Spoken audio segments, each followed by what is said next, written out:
Alright mga ka-idol, so welcome sa Mutya Nanay 2026 Ibawan Norte, Mandurriao, Iloilo. Our Mutya ng Nanay is no other than contestant number 2! Congratulations, Miss Annie De Macana! Alright, best in runway, it means ang may namin ang catwalk is no other than candidate number 2! Miss Annie De Macana!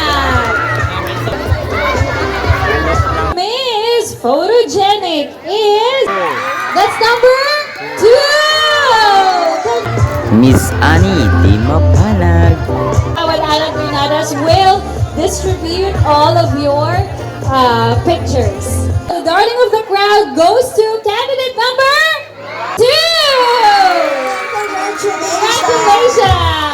She's the one who garnered a total of, wow, 90s. That's very high, 97%. And she is contestant number 2!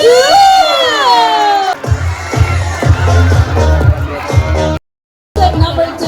Actually, yun ang ano ko tingin nasang i-attire. Very simple but very elegant. Our best in white collection. Contestant number 2!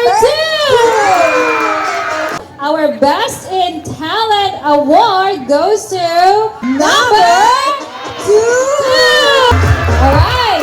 Very flexible. Ginamit mo sa utot. Job, candidate number 2.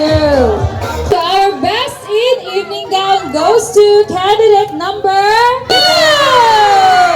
Congratulations!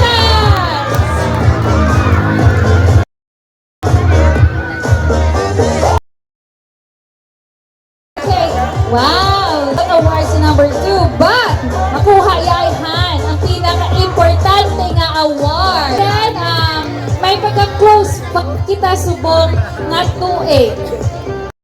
Alright, so our this year's Mutya ng Nanay 2026, there will be additional prizes for the second, first, and for the queen tonight. Our Mutya ng Nanay 2026 garnered a total of 93.90%. Runner-up got 93.20%. And our Mutya ng Nanay this year garnered 3.90%. Our Mutya ng Nanay is no other than contestant number 2! Congratulations, Miss Annie De Macana!